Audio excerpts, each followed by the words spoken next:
Welcome to The Explainer. Today, we're tearing down the walls of a modern web app's blueprint. We're going to see how two totally different worlds, a TypeScript front end and a Python backend, can live together and actually thrive inside one single project. All right, let's kick things off with a question that I'm sure keeps a lot of developers up at night. You've got this awesome, complex app, but how do you stop it from turning into a total tangled mess? You know, that nightmare scenario where you fix one tiny thing over here and suddenly the whole other side of the app just breaks? Well, the answer we're diving into today is this really powerful idea. It's an all-in-one blueprint that brings order to the chaos. It's called a monorepo. So what exactly is a monorepo? I mean, monorepository, right? It sounds fancy, but it's not just a giant folder where you dump everything. Think of it more like a single huge house. Your front end and your back end, they're not just living on the same street anymore. They're roommates, sharing the same kitchen, the same tools. They're basically family. And here's the floor plan for that house. See how clean this is? You've got your apps folder. That's where the main front end and back end live. Then you have packages for all the stuff they share. And of course, folders for tools and docs. Everything has a specific place. The beauty of this is if you're a new developer joining the team, you can look at this and immediately get it. No more long, boring meetings just to figure out where things are. Okay, now this is where it gets really cool. Look at the mix of technologies here. We've got TypeScript and JavaScript, which you'd expect for the web, but then, boom, there's Python right in the mix, running the backend. This is one of the superpowers of a monorepo. It lets you use the absolute best tool for each specific job. You get to use Python for all that heavy data lifting on the backend, and TypeScript for building a sleek, safe UI on the front end, all in one place, no headaches. Okay, let's take a tour of the house, starting with the front door, the part everyone sees. We're talking about the front end, of course. This is the user-facing app. So, let's step inside the front end. I like to think of it as the living room of the app. It's built with Next.js. That's kind of like the modern, open-concept architectural plan.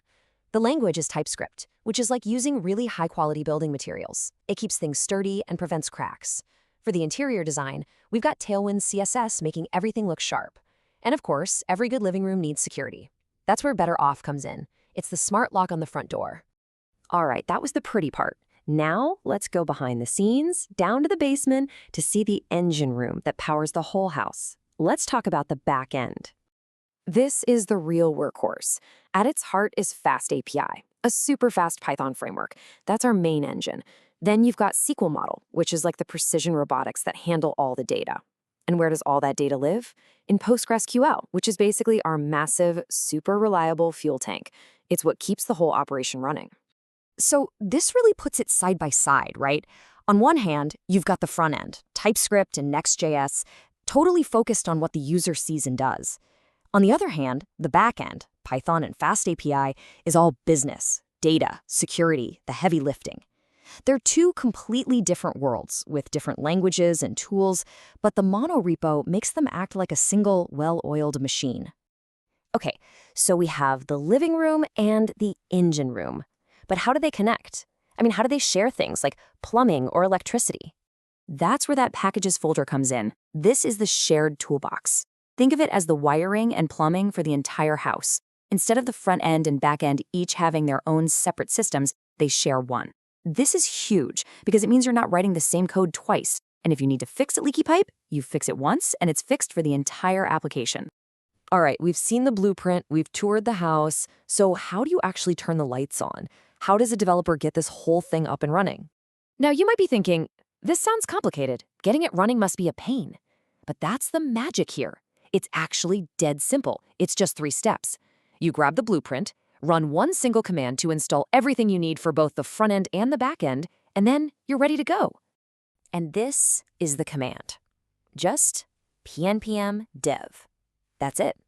You type that one thing, and it spins up the front end server and the back end server simultaneously.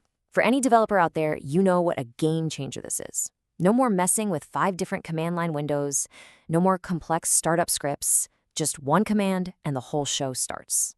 Okay, before we get too carried away, there's a critical safety warning that comes with this blueprint. We need to talk about security.